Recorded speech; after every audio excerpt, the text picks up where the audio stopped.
health, let alone happiness or prosperity. Which brings us to today's subject. It is, frankly, shameful that experiments on animals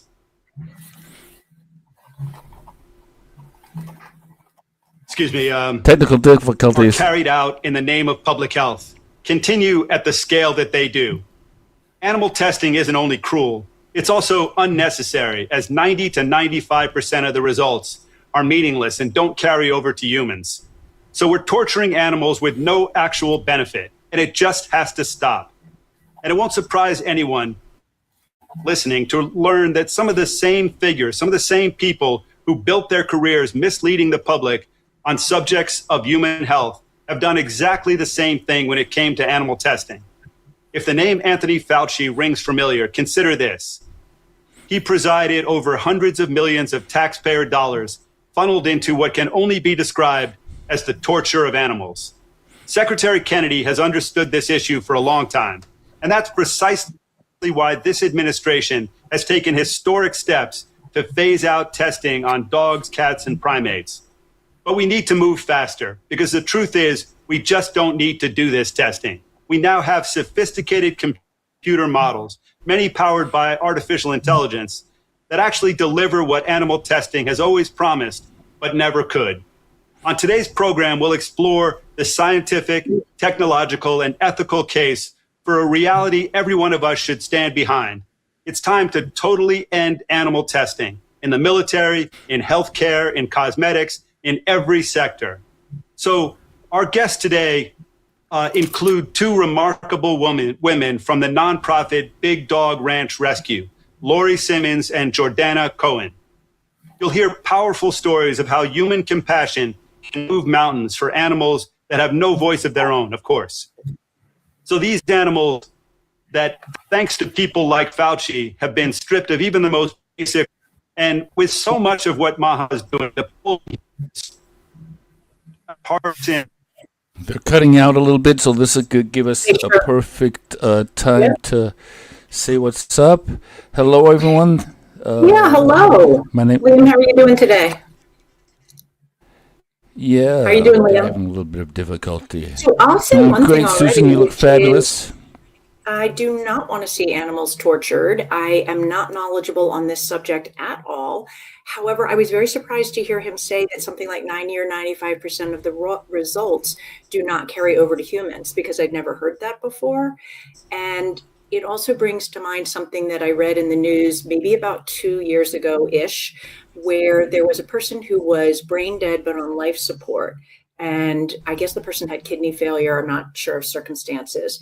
But an actual kidney from an actual pig that apparently had been genetically modified so that the pig's kidney cells would more closely match human kidney cells was removed from the pig and put into the human, and they wanted to see if it would work, and apparently it did. And for at least 24 hours, the kidneys did the pig kidney in the human did do the filtration, and urine was produced. And then I'm not sure at what point, somewhere between 24 and 48 hours, they called it and took the person off of life support. But at any rate, I'm interested in learning more because, like I said, I really do not know much about this at all. Do you, Liam? I only know the horrible reports of Fauci, like taking the vocal cords out of beagles so they didn't have to listen to them scream while they tortured them for no reason. Something horrific like that. God. Like, yeah. Wow. So, that's pretty bad. Yeah. And I'm not justifying it at all, but what I am going to say is I 100% believe it, because if I think about people, what did we do with electroconvulsive therapy, i.e. shock treatment? You would put the mouth guard so that you're inducing seizures for a reason, because for whatever reason, inducing seizures does help some brain illnesses. But I guess the person, I don't even know, but I know we've done atrocious things to people in the name of medical experimentation, lobotomies, all kinds of stuff. So I'm not surprised to hear that we do it to animals as well. And let's say hello to our royal sister, Yeah. Hello, Liam and Susan. How are you? So Liam, Hello. Leanne. Have you got it? Because if you've got it, put it on and send Liam a picture, and we'll get your picture on at the end. Right? So tiara all the way, or crown. Leanne says, "Good Lord." So Liam, we are going to be, Liam doesn't know this, but I'm going to fill it in. So the sisters, that would be me and Leanne, had a little side chat over the weekend, and Leanne is, as you know, super knowledgeable and wasn't sure, should she venture forth and kind of spread her knowledge? And I was like, yes, 100% yes. And I was coaching her a little bit on Substack, how you do it. And so hopefully we can encourage her, if it sounded like it was something she was interested in doing, and get the Leanne Solier coaching. Hold on, let me do it. Menopause, exercise, expert, and weight loss coach, something like that. Yeah. Because, and believe me, her knowledge goes way beyond just the exercise and weight loss component, and way beyond just menopause. Woman knows her stuff, crown or not. So has Leanne said anything as to how she is today? And she says, yes. All right. So Leanne, if you have it, get us a picture. She commented, "All pretty." Okay, well, take a selfie if you don't mind. No, she doesn't have one yet, she says. No, but take a selfie of just your face, and we can at least say, this is the Leanne that's always popping up at the end, and we can put your coaching email up and say that they can listen to the podcast that we just did last week. Was it just last week? Ooh. Brilliant idea. Yes. Yeah, let's promote this lady, because she's helping us, and again, she's worth promoting. She knows her stuff. I would go to her. Yeah, don't say that too. Absolutely. Oh. All right, let's see if we can pop in and see what's back, how they're doing. Looks like their feed got better. All right, let's see what they have to say. Announcement on removing PFOAS and PFO. Once again to the show. Great to have you on again. Tony, thanks for having me.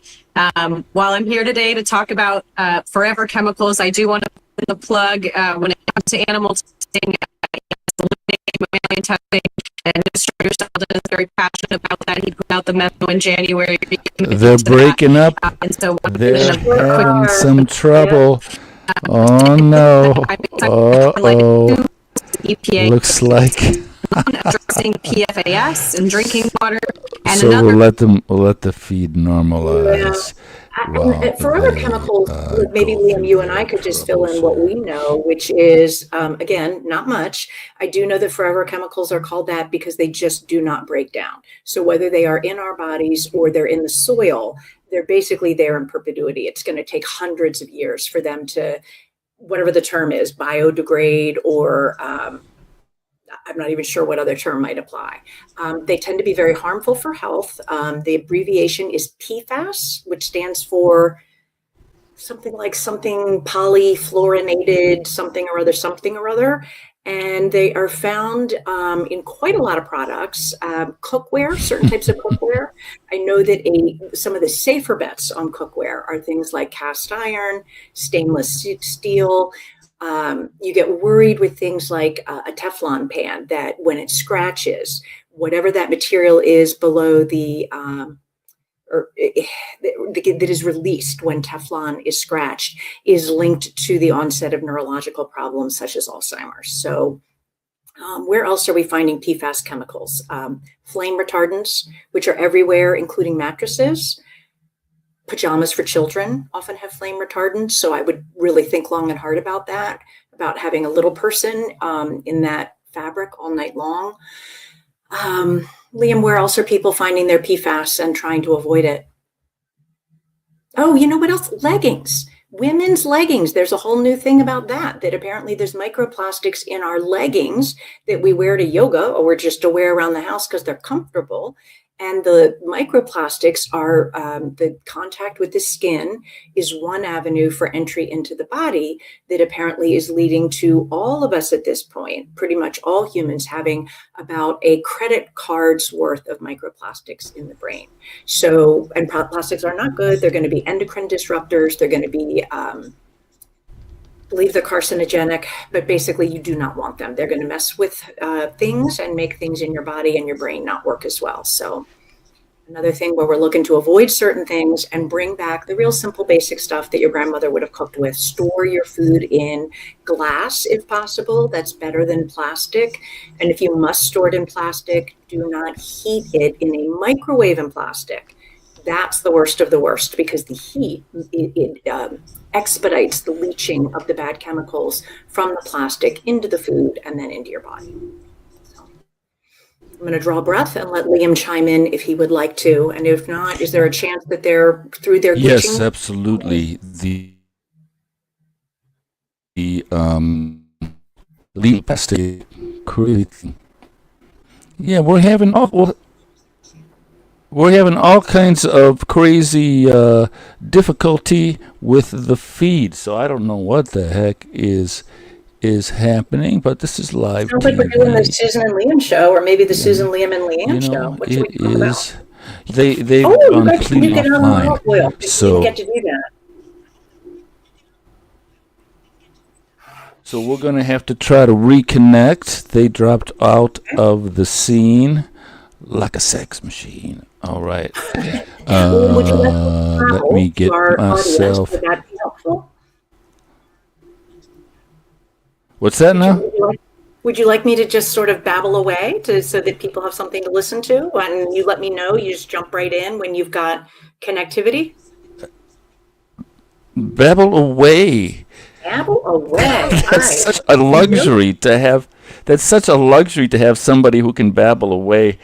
Oh, Okay, so Leanne says even in dryer sheets. So I missed part of the conversation because we were going. All right, let's talk about the laundry while we're at it. And then candles and scents. Take off your Correct. shoes as you bring toxins. Right. She's absolutely right. So let's talk candles first. You do not want paraffin. What you really ideally want is 100% beeswax. The reason is that not only will the candles not put bad things into the air that you and your family are breathing into their lungs, but supposedly they actually clean the air. I'm not sure how that works, but that is the claim. Soy is somewhere in the middle. I know that soy is purported to be less harmful than paraffin, and that may be true, but I have read that there are still concerns that even when you have a soy candle with something that sounds like it would be innocuous, such as essential oils, that in the burning of the essential oil, whatever compounds are released in the smoke from the candle, and I'm not sure whether it's from the essential oils, from the soy, or both, but that is problematic.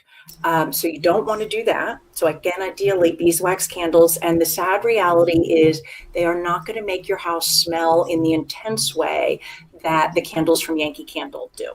But the good news is you're not going to be building up carcinogens and allergens and asthma inducing things in your lungs. And that's positive. So, and wicks, the wick of the candle, believe it or not, is important. You want one that is lead free. So companies that make 100% beeswax. Wow, had no idea. Yeah, apparently the wick. But if you think about it, that makes sense. You cannot burn the candle without burning the wick. So any candle, when you burn it, you're going to get a little smoke coming up off the flame. And so whatever's in that wick is coming up. So you're looking for the cleanest candle you can. I am blanking on the names of decent 100% beeswax ones, but I know they're out there. If you find a candle, don't assume that Whole Foods candles are always clean. They have a range. Look, and if it's and so beeswax is, in my opinion, not good enough because who knows what the percentage is. It could be 4% beeswax and 96% something that you don't want. Look for 100% beeswax. They tend to be the colors tend to be very different than the ones that you might find at a more standard candle place like Yankee Candle. You're not going to get the vibrant, bold colors. You're going to get more of a sort of au natural look, but they do come in colors, and I have some downstairs, but I don't want to leave and run down and get them to show you. So, Wow. all right, so Had no candles. idea you knew so much about candles. That's impressive. Well, I've got an asthmatic. My little one is, my younger kid has asthma, and so I was doing everything I could when she was little. Oh yeah, we got the negative ion generator to clean the air, and I know it works. And the reason is that I'm trying to think what you can see. If, say, this is the table, right, and I had the negative ion generator right here. After a while, the wall back behind it was disgusting. It was covered with soot, to the point that my family said, "Mom, you got to stop." Like, Oh my so goodness. those things work, but you should put them in the center of the room, not near a wall, so that you're not creating filth on your walls. Very complicated, this world of trying to get healthy and clean. Okay, great. Yes. Right, so All right. then Looks after like Nancy the- Mace has made it to the Nancy stage. Let's take a look, see what Nancy has to say. Spent on making mice transgender and giving them a gay club drug and testing them on it after they cut their genitals off. I mean, I just, we've got these awful tests. We had tests where beagles were eaten alive by insects. There's no reason for that, right? And so we've got to bring attention to these horrific, barbaric, medieval barbaric experiments on animals. It's disgusting, and we don't need to be doing it. But schools are making money from it. There are organizations that are making money off of this, quote, research. We need to find better ways to invest that money, maybe in our own food supply, cleaning our water so we're not dying of cancer and kids aren't getting autism, putting labels on vaccines so we know what ingredients are in there, not mandating all those vaccines. Those kinds of things would make a lot more sense to put our money and invest in. Yeah, it just seems like there are so many things like that, but that, animal testing is just such low-hanging fruit that nobody in the country easy. could disagree with it, other than the people who are making, millions of dollars by doing that kind of disgusting work. Yep. Look no further than our universities. Definitely. So hope you keep coming on. We would love to have you back, and thanks for dropping in. Anytime. Thank you so much, and God bless. You too. Oh, right. So she was talking So about we the have- beagles who That was were terrible. I did not know being eaten that alive about by being drugs. eaten alive, but it's horrifying. But again, I am not surprised, because if I think about it, it wasn't that long ago that Tuskegee happened. And Tuskegee, for anybody who does not know it, it's real. Nobody disputes that. And it was a medical experiment that was done on Black men. And some of them were deliberately given syphilis, and some of them had syphilis, and they were given a placebo instead of the actual treatment. So it's like, holy moly, we do that. Right. We've given people lobotomies. We've sterilized people Evil. against their wishes because we decide they're too crazy. And now apparently we And are. speaking of good and evil, we've got Mr. Russell Brand. So let's see what Honorable Russell Brand has Let's to do say. Russell Brand. thing. And when I saw, this, we've been talking today about the Ebola outbreak and the, hantavirus outbreak and all of the various other medical emergencies that, if we're not careful, will end up being used to further restrict human freedom. But I'm looking at, I'm looking, because Nurse Nikki there has kindly provided it. Make America Healthy Again is RFK Jr.'s health agenda under the Trump administration, focused on ending the chronic disease epidemic, now explicitly including animal welfare as part of that mission. FDA are committed to making animal experiments the exception rather than the norm, replacing them with AI models and human cell testing. That sounds like a bloody good idea. NIH funding an $87 million center, new standardized organoid modeling center, funded to develop lab-grown 3D tissue models as animal testing alternatives. That's a nightmare waiting to happen.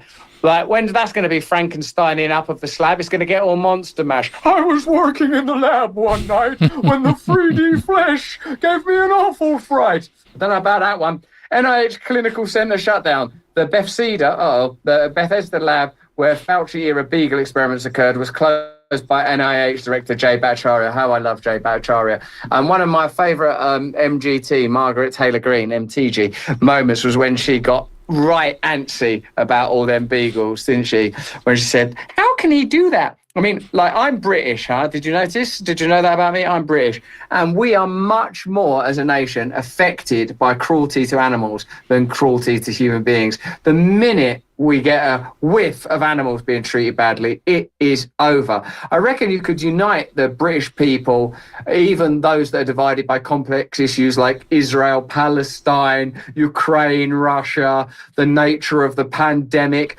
emergent ethno-nationalism and patriotism, the collapse of two-party parliamentary politics, the rise of facial recognition technology.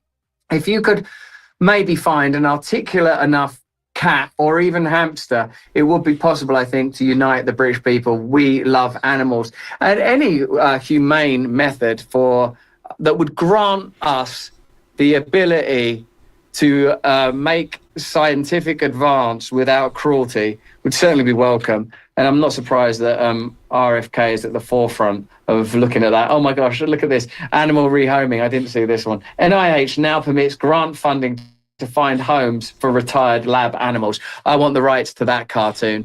It's a bunch of animals that have been experimented on. One's like a monkey with like a semi-robot brain, a rabbit in lipstick that's been working for, I don't know, one of the Kardashian companies that make lipstick, and maybe some rats or one of it. And then Fauci's smoking beagle, and all of them are on the run. And they're sort of promoting MAHA values. There, Tony, I could have that written for you. I can get a synopsis on your desk within an hour. My wife will do the illustrations.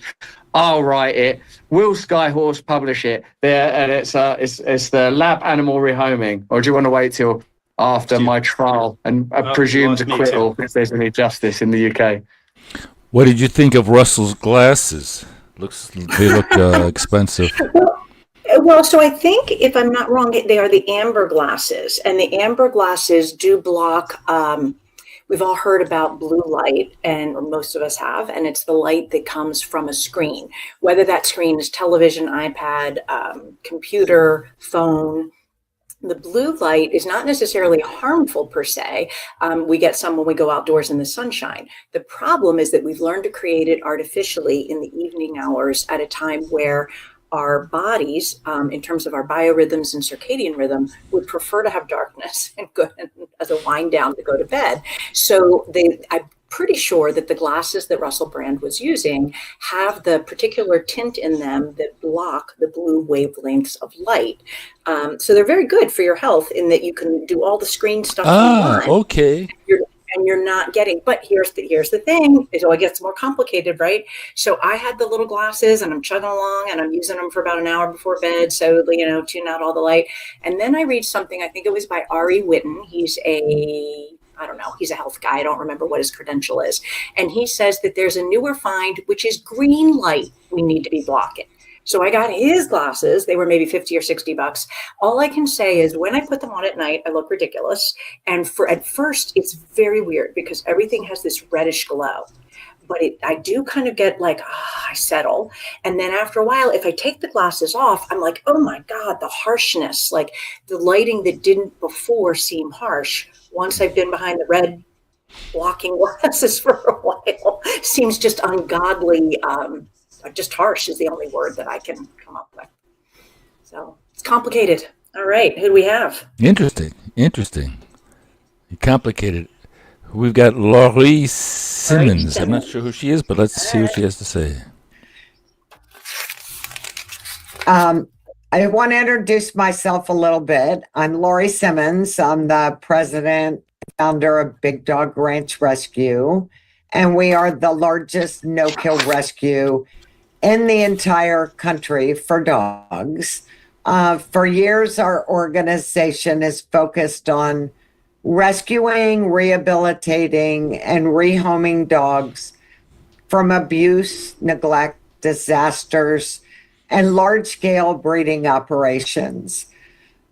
But over time, we've realized that rescue alone isn't enough. We cannot rescue our way out of this overpopulation problem. We also need to be part of a bigger, broader national conversation surrounding animal welfare and scientific innovation and the future of biomedical research. So we are incredibly encouraged by the leadership and the engagement we're seeing from the Trump administration. Wow, they're really having some trouble They here. are really having we'll trouble. let I them- mean, I feel bad for let them. I really do. them- So And so, let's see. So what I heard was Laurie Simmons. we've got some comments. Leanne says she was talking about the microplastics, no doubt. Leanne and was the talking PFAS about the chemicals. earlier Yeah. conversation of estrogen of Hormone plastics. imbalance. She says all these contribute to estrogen dominance. So estrogen dominance is going As to she was affect women. speaking but on the it's also cause gonna of hormone affect men. imbalances. So we are in a fertility crisis across the board. But with men, I've even seen videos where they are called, I'm not going to be able to say it, but it's like a mashup of the word sperm and apocalypse. So it's like sperm pop, whatever the word would be. Anyway, so men are apparently Spermopocalypse. a sperm pop. Say it again, Liam. Sperm apocalypse. Spermopocalypse. Spermacopolis, something like that. Yep. Can't say Spermopocalypse. it, but I get the idea. So anyway, and some of it is that all these estrogenic effects of these microplastics, and I'm not sure whether PFAS chemicals give that effect or not, but they are throwing off the hormonal balance because they, although the what comes from the plastic is not technically speaking estrogen, it's estrogenic.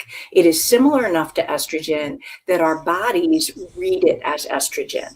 And with estrogen, a person like me, who obviously I'm not going to have as much estrogen as I would at 25, you can apparently still have estrogen dominance because it's about the ratio that you need your estrogen and your progesterone, if you're female, to be in balance. And so you could have uber low levels of both. But if the uber low level of estrogen is still very, very high in proportion to the level of progesterone, you're going to get symptoms. And those might be hot flashes. It could be mood swings. It could be a lot of irrational anger. One of my sisters-in-law, who is hilarious, did the whole like imitation of herself where she's like peaceful and then somebody does something and she just flips out, and it's, we women are like slaves to our hormones. And then I guess for the men, it's killing off the sperm and perhaps damaging, you can have a motility problem, which is, you can have a morphology problem with sperm, which is too many low T. sperm, right? Low T is a problem. Yeah. Looks like they got Laurie Simmons back, maybe. Looks like they got Lori back. All right, let's see what she's up to. Who helped lead one of the largest beagle rescue missions in recent history, involving dogs from Ridgeland Farms. More than 1,500 beagles were transferred into our rescue care, with Big Dog Ranch Rescue receiving 1,000 of those dogs and transporting them to trusted partners across the country. Hundreds more were brought to our Florida campus. But despite these best efforts, hundreds of dogs were research and used in testing programs across this country. According to recent USDA inspection data, Marshall Bioresources alone in New York houses more than 22,000 dogs and puppies destined for laboratory testing and cruel experimentation. Publicly available federal records continue to be used in federally funded experiments supported by the NIH and FDA. We must end this. And these experiments include dogs intentionally bred to go blind, dogs subjected to nerve damage procedures that cause paralysis, and dogs exposed to radioactive substances. Oops, looks like we lost them again. So we'll let them get their feed going. And so to continue, Leanne was saying Yes, the men's sperm count is so low also from COVID shots as women fertility rates have dropped so low. The stats are terribly scary. It's almost like they want to try to depopulate the earth with human beings. It's almost like that, Don't Liam. So for people who are reproduce, not seems down like the it rabbit hole, themselves. as far as Liam is, Bill, so first of all, Steve Kirsch has done a tremendous amount of research. Steve Kirsch is a Harvard, no, wrong one, MIT statistician with a, I believe it's a PhD, whatever it is that he has. It's from MIT. Research and number crunching and stats and charts and graphs are what the man lives and breathes. And for years since the pandemic started, he has been crunching numbers and data and publishing it furiously and advocating. And what he has found, it's super interesting, because if you only look in the United States, you see whatever you see, which tends to be what the government wants us to be allowed to know. He has gone to countries around the world. So everywhere from Norway and Sweden, there was to Africa, to India. And in all of those countries, he's looked at what was the level, how many people in the population got vaccinated. Let's start there. Of those, how many were an mRNA vaccine versus the traditional type? And then he looks at things like all-cause mortality, which soared, but only in countries that got the mRNA, not the Johnson & Johnson one, which was a different technology. Fertility rates, same thing. Abysmally low in the countries that had mRNA vaccines, chugging along at normal clip. If anybody's interested, he's on Substack, Steve Kirsch. He has a wonderful podcast. It's on Rumble. VSRF, Vaccine Safety Research Foundation, and man is tireless and so bright and so dedicated and so thorough. And his numbers, it's super revealing. All of his numbers. Do you know Looks him? like Leanne's with us. She says men's testosterone levels are at an all-time low, and as far as depopulation of the earth, she says exactly, Liam.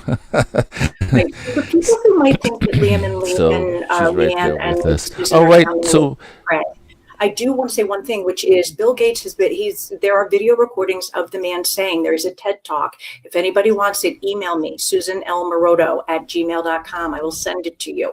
And he says in his TED Talk, we have a problem with overpopulation, but I know how to fix it. Vaccines are a part. And that TED Talk, I forget the year, but we're talking a good 10 plus years ago. He also sterilized women in Africa without their consent, telling them they were getting vaccinated. So know all of that. Think I'm crazy if you will. Look, I can back it up. So if you need data, let me know. Happy to provide it.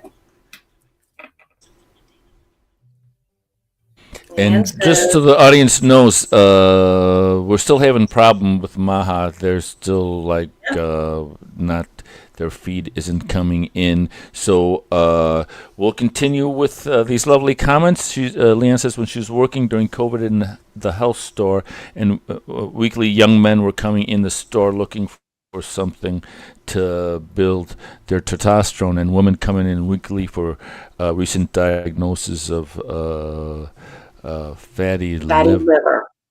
So quick, a couple of comments. I've got a story I could tell about this lack of testosterone. Yeah. Okay, so I was at the local supermarket, right? And these young kids, maybe 13, 14 years old, they're kind of in their jogging pants, not necessarily super fit, not necessarily super fat, but, just regular kids. They're walking with a shopping cart filled with water, like things of water, like Ma must have said, get us a bunch of water. So they're walking the shopping cart, going towards the car, and the shopping cart, the front wheels fall into a little tiny little pothole in the little crack in the parking lot, and these kids, they're going like this with the shopping cart, and they can't get the shopping cart out of the thing. So like the one of the guys who pushes the shopping carts back to the to the little caddy in front of the store jogs over to them, takes the front of the shopping cart, and pulls the shopping cart, out of the little pothole that was in, and I was like, these kids don't have a physical relationship with the world. They don't know how their body and how the things and how to take a shovel and take your foot on the shovel and to pick up and to take a pitchfork and turn over the dirt. They never use their body in that relationship to the earth. And I think that's a big problem when you're talking about testosterone. It's just the body's like, no need for it. What do I need testosterone for? I don't do anything. What are your thoughts about my observation? I'm going to point the finger at this, that those are emitting radiation, and a lot of men and women carry them maybe hip pocket or, somewhere where it's pretty darn close to your family jewels if you're a dude. So you don't want that. You want to keep that phone away from you. You want to put it in close to the family jewels. Yep.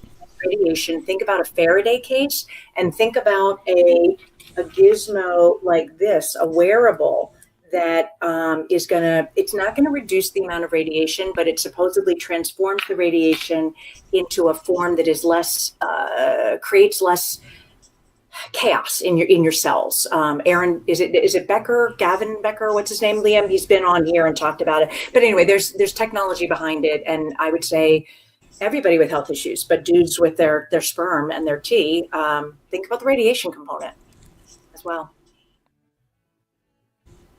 Leanne says, you're not crazy, Susan. She affirms. Thank you, Leanne. But you and I both know there's a whole lot of people that would say otherwise.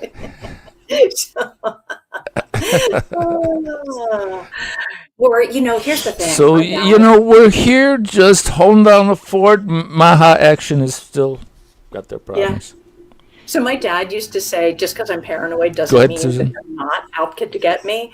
And I feel like it's the same thing. Like, I may be crazy, but that doesn't mean I'm wrong. Like, there may be a whole lot of stuff going on that sounds preposterous and like that you should patent that. You should patent that. Right. So actually, I have a post about it in my the Naked Cartwheels Substack that I have, which is the memoir. And actually, might be getting my wires crossed on my stories in that memoir. I can't remember what I've already put up there and what I haven't. But anyway, Dad was a character. And I know what I do have, because I started with this whole gift of gab thing that Dad, high school English teacher for 41 years. And man kind of needed to talk. And so if he had a full teaching load, then we're good. Like, we've gotten all our talking out for the day. And a very typical thing in the Longstreth family, that's my maiden name when I was growing up, is we'd be sitting at the dinner table and Dad would be a little more loquacious than usual. And he'd be getting into his professorial mode. And my mom, after a while, would do one of these and she'd just say, like, you didn't teach a full load today, did you? And my dad he'd be like kind of chagrined and like, be like, well, I gave my sophomores a test. And she'd be like, yeah, I could tell, because he'd be in professor mode at the dinner table. Anyway, she was never wrong. Like, she always could call it. And she would never ask. She would just say, not a full day today, was it?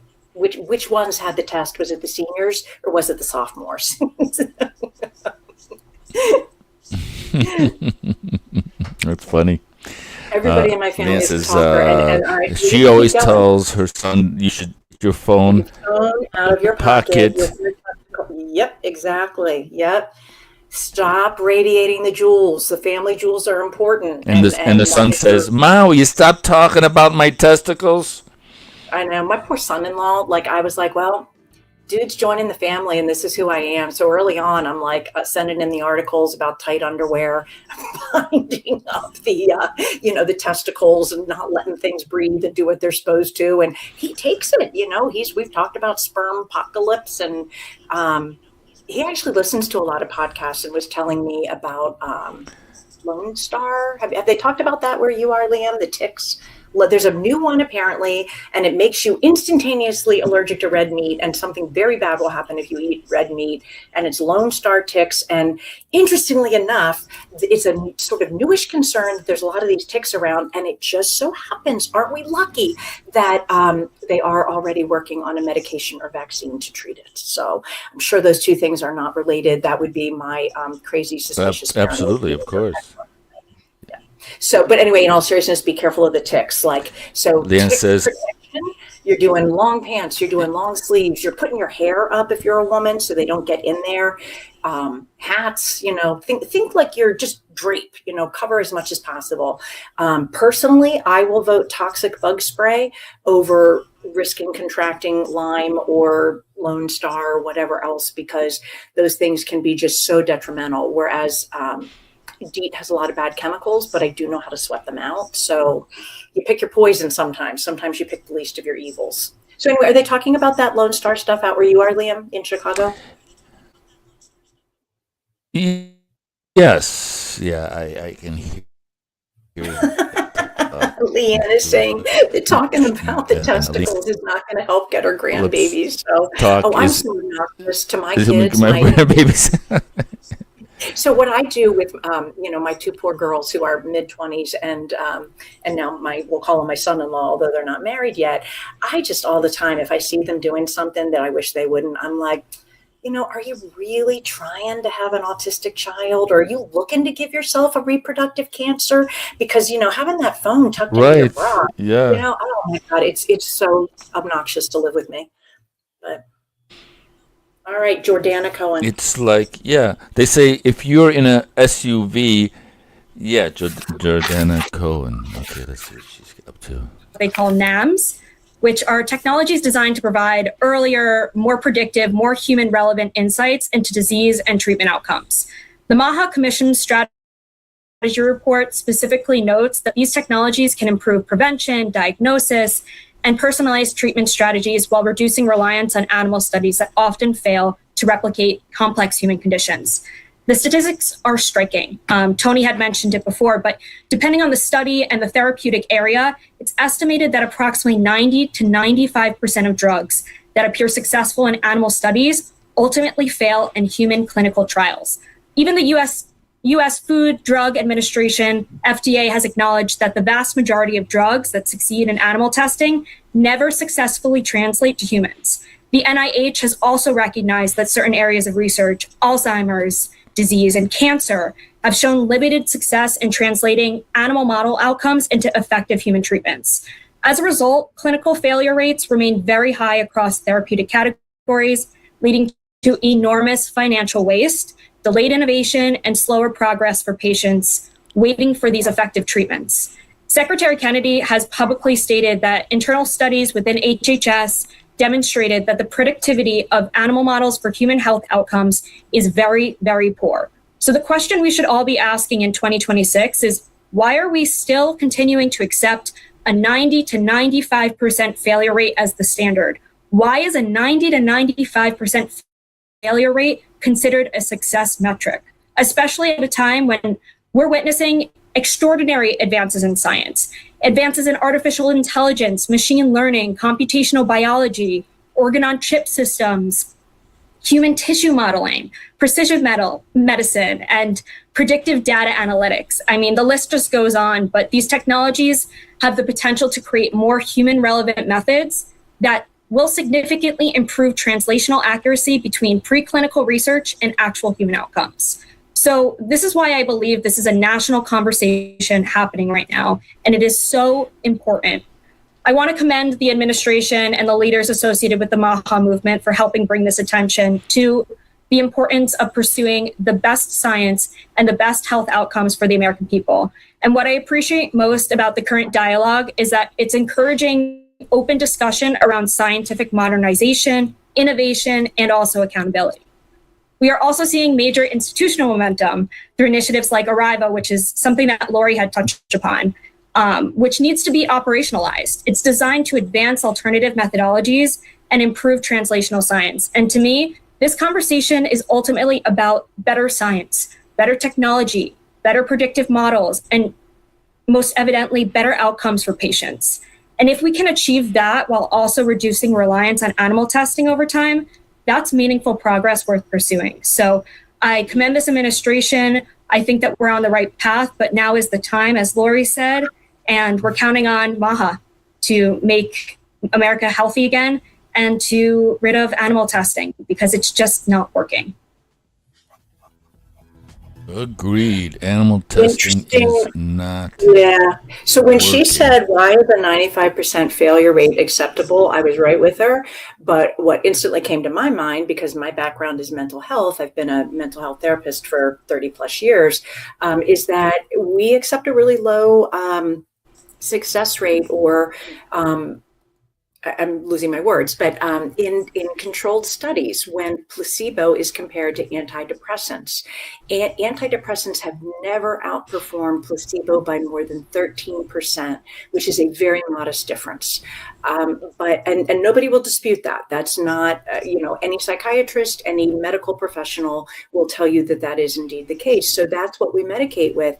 And one of the questions in my head, and I might do a post on this, is at what point does withholding information about other avenues, such as, oh my goodness, nutritional IVs, treating methylation defects, now I'm blanking on the other ones, but at what point, when we know that there are other interventions, be they non-pharmacological or whatever, at what point does withholding that information from patients become a form of almost like malpractice? At the very least, it's cruel that so many patients in the psychiatric realm, in the mental health realm, are basically presented with some options. You got medication, you got therapy.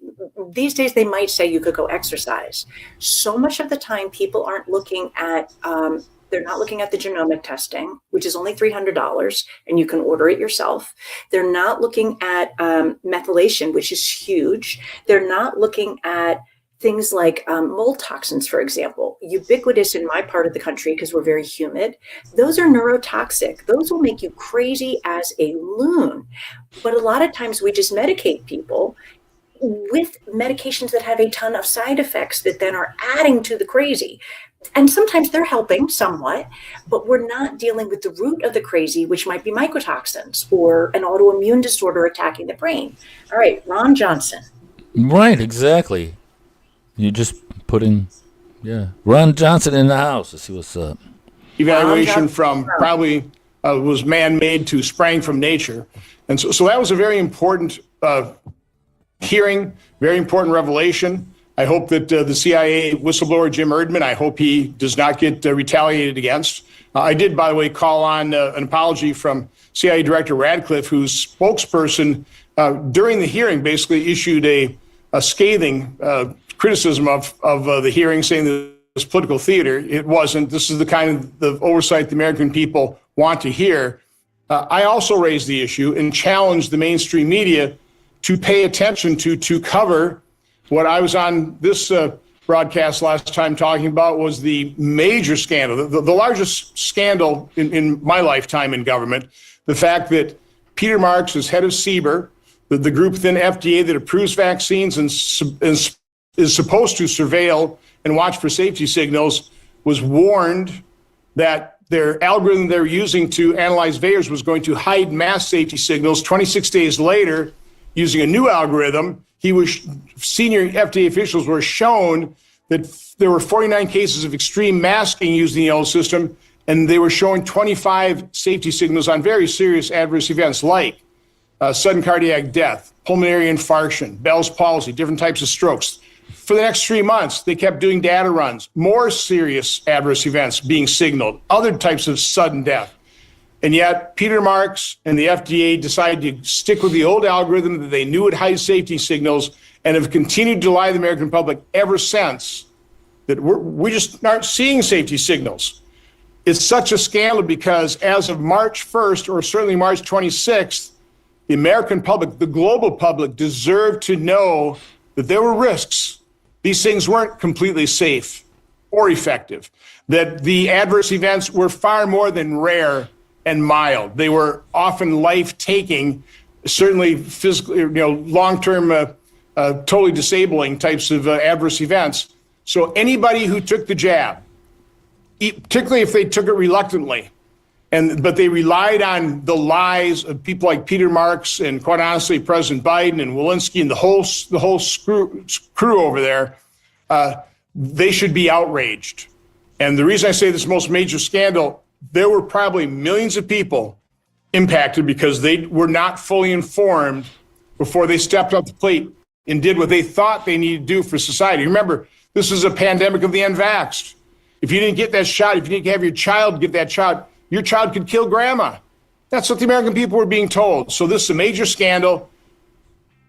The next major scandal is the fact that nobody, not ABC, NBC, CBS, PBS, CNN, MS Now, is covering this at all. Only Fox News and Fox Business News is willing to have me on, interview me about this major scandal. So I'm hoping people on this call will do everything they can to start publicizing that. The American people deserve to understand the truth about this major, major scandal. All right. No, we get Is Susan too Mike powerful. going and Yeah.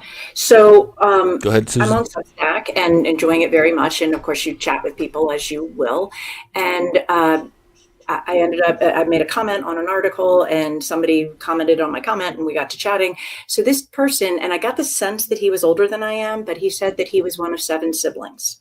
4 of the siblings got the COVID vax and 3 did not. Of the 4 that got the COVID vax, the 2 men died within a year of a sudden death event. The 2 women now have some kind of a very complex, I don't really know the name of it, but pulmonary embolism type issues, stroke, clotting issues, that not just like low grade ones, minor ones. The 3 siblings who did not get the COVID vax are fine, and they have had no new health conditions arise. And what I said to him, what astounds me is that to me, it is so glaringly apparent from all the stories I've heard. The other thing that I started hearing about a year ago, I would talk with people, people maybe I hadn't talked to in a while, and how are things, from people who were either older than I was, or they already had a little bit of maybe a minor underlying health condition, something like tinnitus. I kept hearing this phrase, oh, I've always had tinnitus or neuropathy or whatever it is. But I got it 3 years ago. People weren't connecting the dots in the way that I did, and I kept my mouth shut. But because I didn't feel that they were in a space where it would be welcome. Hello, we lost Susan. That line of thought. Hold on. But yeah.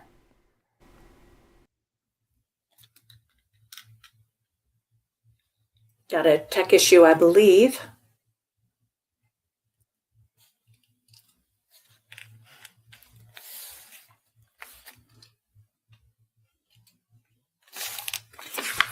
We're back. We're back. All right. Anyway, just, it's astounding to me how even with it being so, what in my opinion is glaringly obvious, but I have to remember I'm not the average person. I read voraciously about medical stuff all the time and always have. But, even so, there are people who still are like, oh, I think I'm going to go get my COVID booster. I'm like, oh my God, really? Like it's everything I can do not to beg them not to. What is with those? It's their life. It's crazy. Dr. Malone, my hero. Let's bring him. I can't hear him, Liam. I don't know if our audience can, but Republicans didn't defend it. Democrats didn't defend it. Nancy Mace and Joni Ernst on one side, Cory Booker and the animal welfare groups on the other. And for once in our broken politics, everyone looked at the same set of facts and said, this is wrong, and we're going to stop it. And they did. In December of 2022, Congress passed the FDA Modernization Act 2.0. For the first time since 1938, since Franklin Roosevelt was president, drug companies are legally allowed to use modern alternatives instead of animal testing. Computer models, human cells in a dish, organ-on-a-chip systems, tools that didn't exist when these laws were written. In April of last year, the FDA under Commissioner Marty Makary released a roadmap to phase out animal testing as the default, not someday, with timelines. Notice, it's the FDA. The FDA is what's been driving much of this. 3 weeks after that, the NIH under Director Jay Bhattacharya did the same thing for federally funded research. They created a new office to coordinate the shift. They stopped funding grants that purpose only animal testing. And they shut down the last Beagle laboratory on the NIH campus in Bethesda. PETA sent the NIH director flowers. Elon Musk applauded on X. Marjorie Taylor Greene celebrated it. So did the Physicians Committee for Responsible Medicine. When was the last time that coalition agreed on anything? Now, here's the part I want you to sit with. The federal agencies, the same buildings, the same establishment, we are sometimes told to trust without question. They have now officially admitted something. They have admitted that more than 90% of drugs that passed animal trials still fail in human beings. 90%. They've admitted that the system was kept running for 40 years past its usefulness, not because the science demanded it, but because that's how it's always been done. They've admitted that institutional inertia is a real thing, that, quote, the expert said so is not the end of the conversation, that sunlight and FOIA requests and ordinary citizens like you asking uncomfortable questions, these things actually changed federal policy where decades of inside the system reform could not. That is a remarkable concession. And if you've ever wondered about your skepticism of the public health establishment was justified, whether you were crazy to ask the questions you were asking, the Beagles are your answer.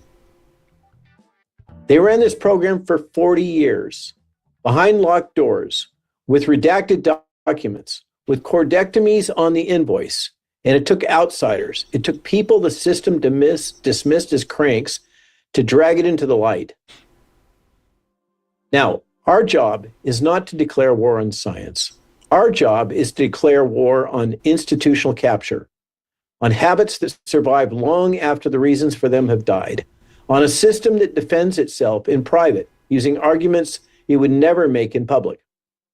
The Beagles won because the case against them couldn't survive being described to ordinary Americans in plain English. The question now, the real MAHA question is, what else is running on inertia? What else is being defended on the grounds that the experts said so, where the experts are the same people who built the system? We have our answer about the dogs. We have a lot more answers to go find. Thank you, and thanks for your support for MAHA and for these amazing changes that Secretary Kennedy and his team are enabling. On the subject of the COVID vaccine, Leanne has a sort of boots on the ground observation. She's saying she had so many customers in the healthcare store who were great, healthy, bright, etc. And I know who got the shots because they were happy to tell me. And then who are dead are definitely not the same, especially within the first year after the second shots were out. So that's a right. So the turbo cancers, and my understanding is that the cancer rate in young people who are in their 20s and 30s is soaring. And of course, if you read anything that is put out by the mainstream media, which everybody should know is about more than 50% funded by the pharmaceutical industry, you will just get a kind of, we don't really know why, which the medical team might use the word idiopathic when they don't know, idiopathic when they don't know the reason why a disease or condition has spontaneously arisen. Liam had a brilliant score a couple of Mahas ago, and he said, did you ever notice that they're one T away from the word idiot in there? So we sometimes call it idiopathic because a lot of things that are called idiopathic aren't. Root word of idiopathic is idiot, right? Correct. And so if you go to the functional people, the functional doctors, the functional whoever's, the Leanne Soliers, they will look deeper and they will come up with what the reason is for what ails you. I've not seen a situation where they haven't, because they run tests that regular doctors don't know about. They spend time with you. So, and when I say time, I mean an appointment might be 2 hours long in the beginning, where they're just going over your history and hearing what you have to say. Kelly memes. Kelly memes. Here, Mr. Memes. And I think, being here at HHS at the White House, it's almost every part of healthcare. There is an ecosystem here that is built to defend the status quo. There's many, many good people in government and industry, but there is a unrelenting force to gaslight the American people from asking questions. And I think you saw it with Casey. I mean, Casey's message was very simple. With have Senator Johnson on, it was just a year and a half ago that we had a roundtable, and Senator Johnson helped really bring these issues to the campaign to the forefront. But the message of MAHA is unbelievably simple, which is that we are getting sick because of root cause factors, because of our food, because of over medicalization, because of the various toxins that modern life has given us. These modern life and all these conveniences that we don't want to put back in the bottle, but we should be studying these things, and that's what's making us sick, and that's but the sick care incentives, the fact that we're spending 3 times more than any other country in healthcare per capita, and the healthcare industry is the largest and by some measures fastest growing industry in the country. It's an amoeba that wants to gaslight us from asking root cause questions, wants to really incentivize against patients being empowered, because that will hurt them. And that is the forces that I think we've really taken on in the past year. And DC has responded. There's more lobbying spending this year than at any time in American history. And a lot of that is because of what MAHA has done and what Secretary Kennedy has done. And there's articles about these lobbyists, popping champagne for winning some small battles. But I think what's happening now, and I think it is very positive. And I think we all have real reason to be positive. When you get to pharmaceuticals and the healthcare industry, there have been material advancements in empowering patients and taking on the incentives of the medical industry. I think what Secretary Kennedy got done with peptides is very disruptive. We've had a huge conversation in the area of psychiatry. More than 20% of women are on an SSRI right now. And we had an announcement where we actually, for the first time, have deprescribing protocols for SSRIs. And you actually had the leading medical organizations in psychiatry, maybe reluctantly, but ended up saying that this is probably the right move. They're coming along. The executive order on mental health, on frontier mental health treatments that the president signed with Joe Rogan and Secretary Kennedy, on some really promising treatments that veterans have found actually reverse the root cause of their mental health issues, psychedelic compounds, ibogaine, things like that. The fact that the government is saying, let's study this, let's look at new paradigms for mental health, that's a really, really big deal. And the fact that actually medical organizations, large hospital systems are coming to us, they're actually complaining to us that patients are asking more questions. I heard from one major medical system that they track data, and before MAHA a couple of years ago, it was 5 to 10% of patients asked questions during visits. Now it's over 50%, and doctor-patient meetings are taking longer, which they're saying is a problem. To me, that's a very good thing. Like, Americans are waking up. When it comes to food, I think we've radically changed. The country has radically changed the culture around food in the past year. Lobbyists are fighting on tactical issues, but I saw a study last week that the American Grocers Association reported that real food, fresh food purchases have gone up 9% in 2025. It's the largest increase in fresh food purchasing in American history. Usually teeters, a couple basis points. A massive increase last year in real food and a decrease in ultra-processed food purchasing. Americans are waking up to that. You talk about academia. There's a lot of complaints that could go on there, but what the NIH is doing with what Dr. Mullen talked about, new ways to study that don't involve animal testing, grants, billions of dollars that's going to studying the root cause of issues instead of just what drugs we can do to manage those issues. There's a radical change right now happening in research incentives. And just like we have with psychiatry, we have major medical groups actually agreeing that these things are good. We're changing the culture. And then on the issue of chemicals, we've had a lot of talk about that, a lot of talk about pesticides. But there is clearly something happening in the country where Americans, where researchers, where American culture is paying much more attention to what's going into our products, what's going into our food. And this conversation, I don't think it can be taken for granted. I think what we have built cannot be put back in the bottle. And it's because of President Trump, because of Bobby Kennedy, because they have given license to ask these questions.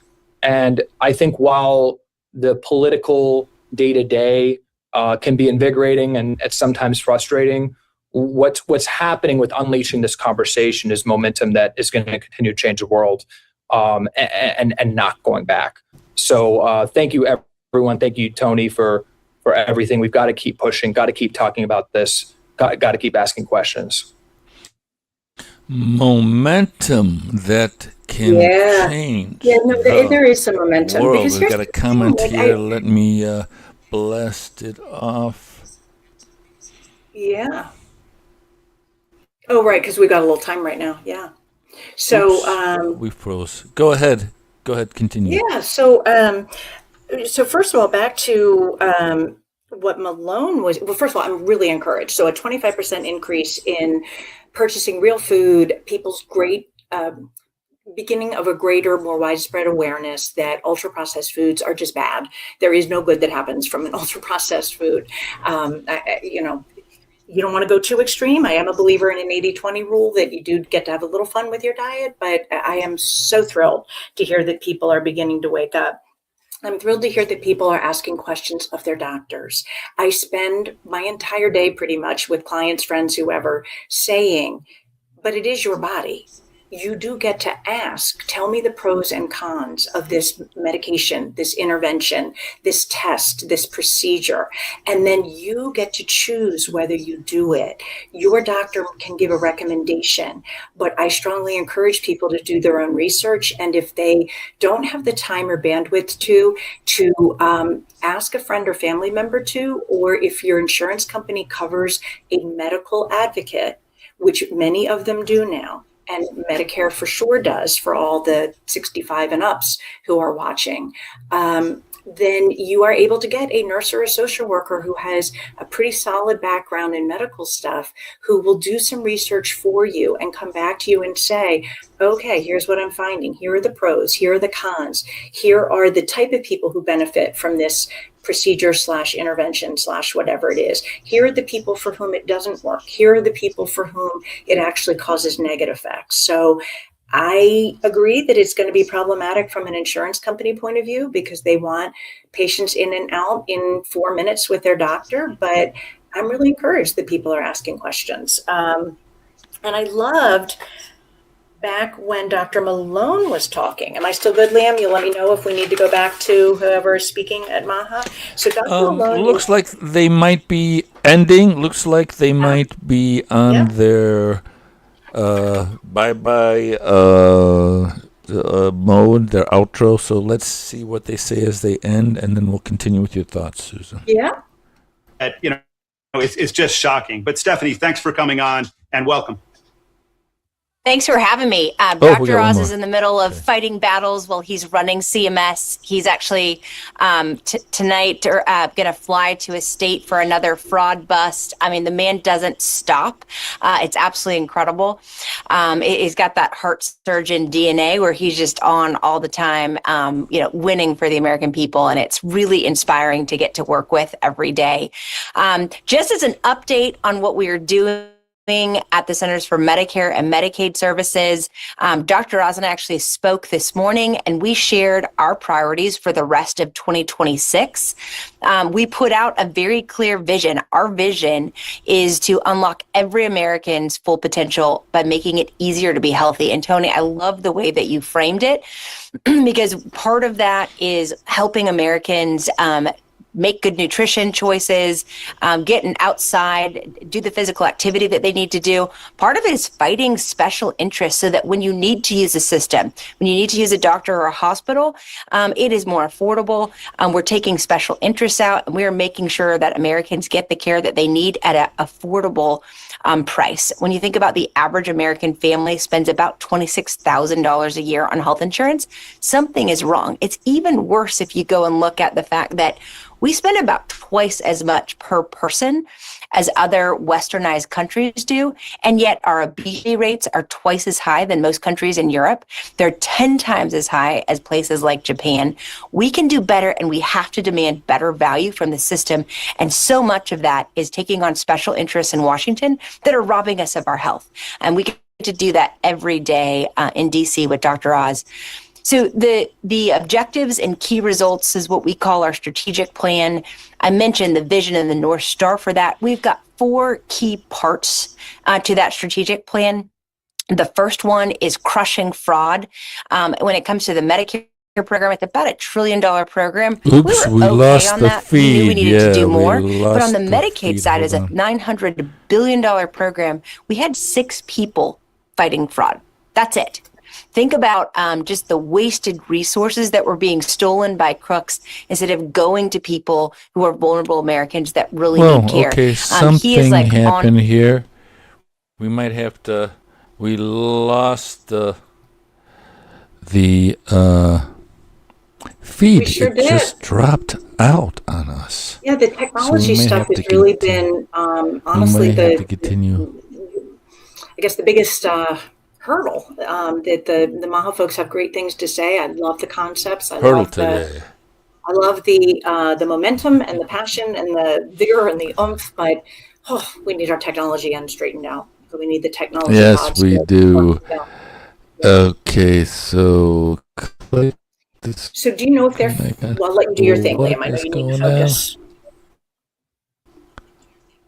Yeah, no, go ahead and blab, and I'll see if I can go ahead and continue. Perfect time for you to continue your thoughts. So. When Dr. Malone was talking, he used the term institutional inertia, which I've never heard that term before. It is going. Liam, just cut me off whenever you need to hop back. Whenever you get things functional, just go ahead and do it. Is that a deal? Okay. I'm going to assume it's a deal, and Liam is focusing on. Okay. So Dr. Malone talked about institutional inertia. I'm going to give an example. This person, Steve Kirsch, that I referenced earlier, his podcast, Vaccine Safety Research Foundation. He had a guest on at one time, I believe it was Adam Urato, who is a gynecologist. And Adam Urato was very outspoken about a synthetic progesterone that was used for women going through infertility for quite a number of years. And it was labor intensive for the women in that they had to physically go into the office for the progesterone shot. I'm not sure how many times a week, but what I know from my own round of doing, not infertility, but leading a support group for women going through infertility is that running into the doctor, boy, does that add to a woman's stress load because she's trying to get to her desk at work by whatever the normal hour is. But she also has to walk the dog and do the driving. And she's also trying not to out her shameful secret. I'm putting that in quotes. That's how women feel about it. It's not how I think they should feel about it, of her infertility. So she's concocting reasons that she's late all the time. Anyway, it came out, I guess there had been study after study after study that whatever this form of synthetic progesterone was, and I'm forgetting the name, that it was not in fact helping women to get pregnant. It wasn't actually hurting that I know of. It's just that it wasn't, there was no benefit, not even a little twinge of one. So doctors continued to prescribe it for another, I want to say 4 to 6 years until finally the FDA yanked it. Now, Steve Kirsch is not a medical person. He's the one who does the podcast, but his training is number crunching, MIT, graph charts, all of that.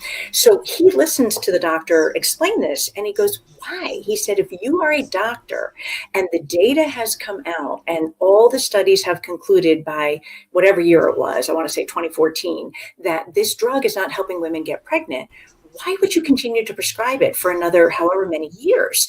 And I don't know if it's institutional inertia because we're talking about actual individual physicians, but I think we're talking about the inertia of any change in a human or an institution. So what Dr. Urato said is that his belief as to why there was a lag time in doctors adopting that practice is that that a doctor would have to acknowledge that a lot of doctors have good intentions. They want to help their patients. So if a doctor has been hauling women into his office with, come on, I know it's a pain in the butt getting in here X number of times a week for your shots, but we're going to help get you that baby that you want. And if they then say even to themselves, I'm going to stop prescribing that protocol because I now know that it does nothing. There is no benefit to these women. It means acknowledging that I wasn't helping as much as I thought I was. And in fact, I might have been making things a little bit worse because I added to her stress load.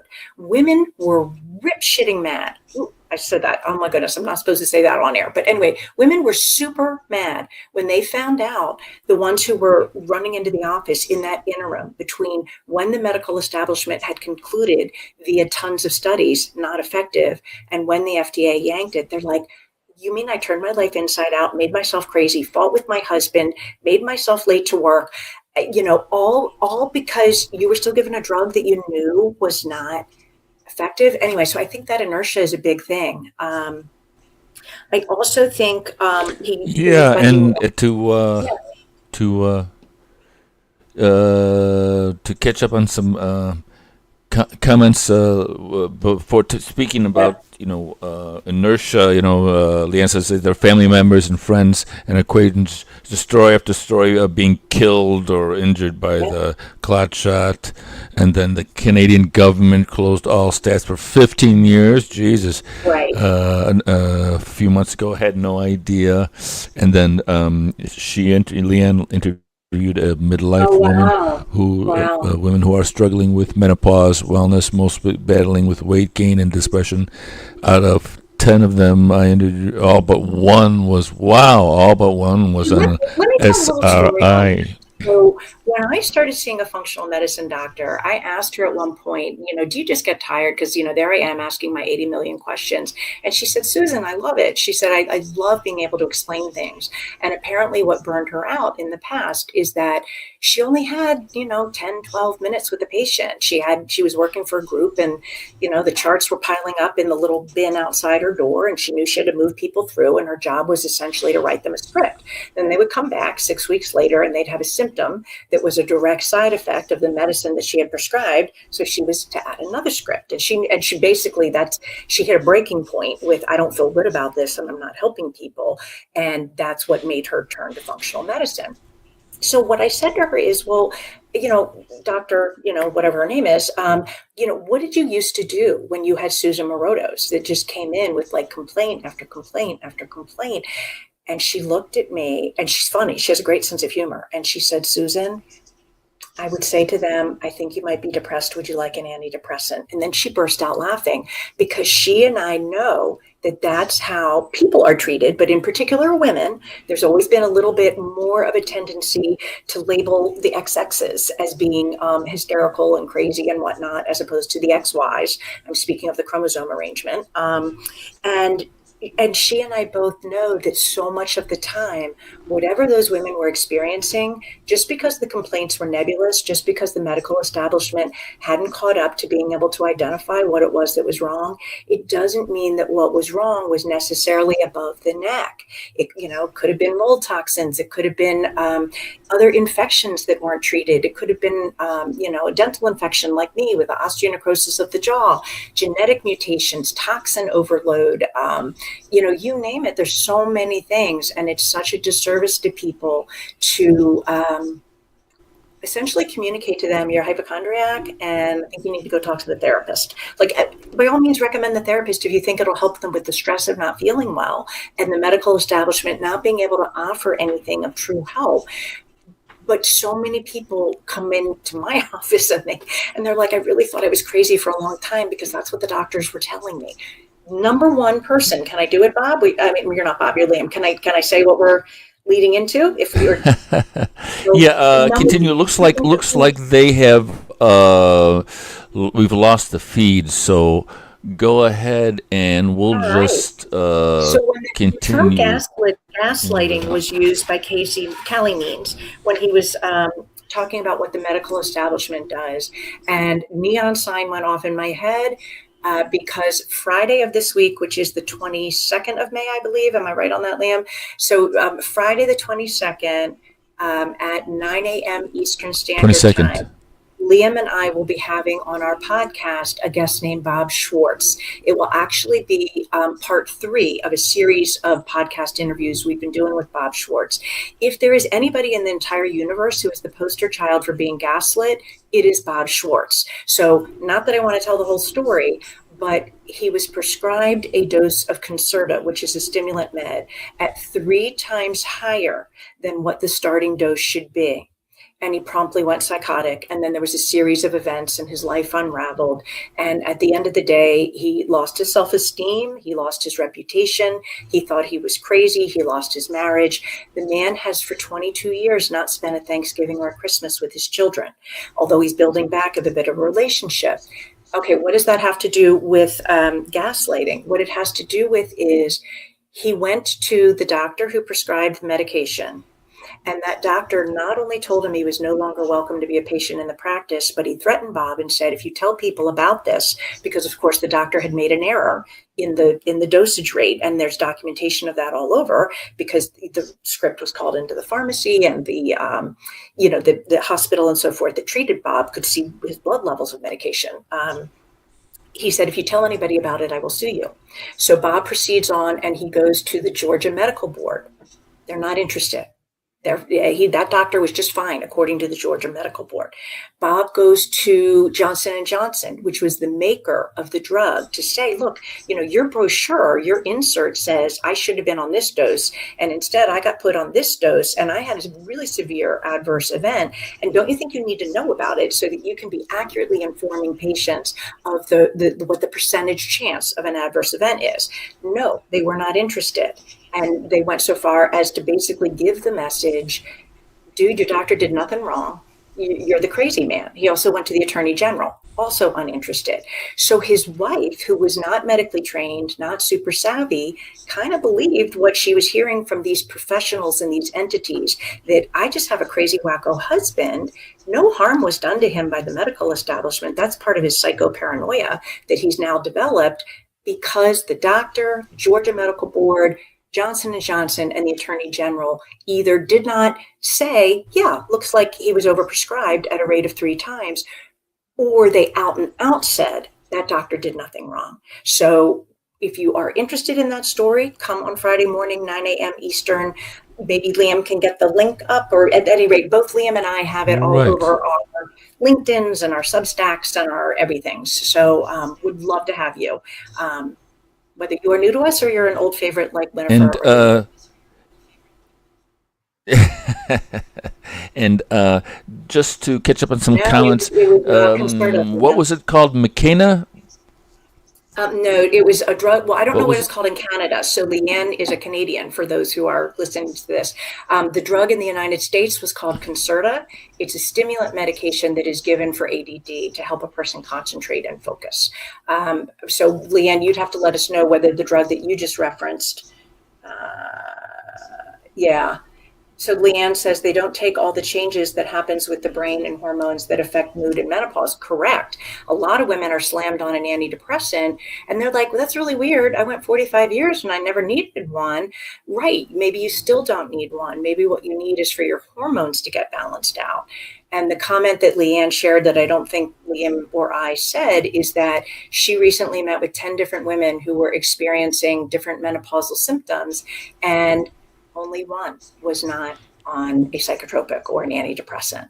So the statistic, maybe 20% of adult women in general are on some form of an antidepressant, but apparently among women who are having menopausally related symptoms that they're not happy with, it's as high as 90 from Leanne's very tiny sample size of 10.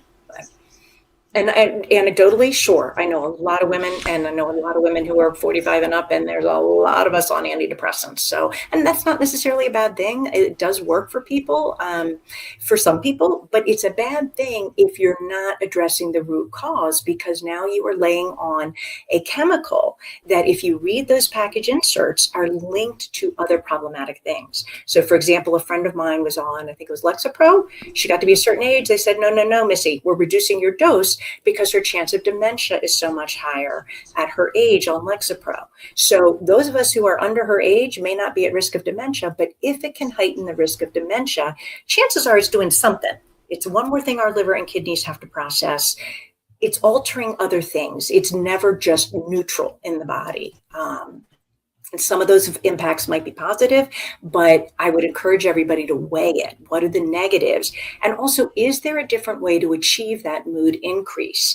Can you look at methylation supplements? Can you look at exercise? Can you look at nutritional IVs? Can you look at mitochondrial supplements like that?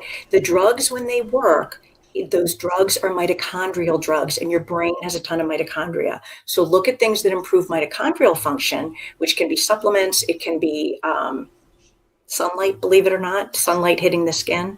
And I'm forgetting what else, but you boost mitochondrial function, you're going to have more physical energy, but your brain is going to be happier. Your cognition will be better. Your word finding, your cognitive processing speed will be quicker, less brain fog. So a lot of good things happen if you up your mitochondrial function. So. Yes, Leanne says exactly, need to get to the root. You need to get to the root cause, baby. Yep. So example of a root cause thing, this is super quick because I don't know when we need to wrap up.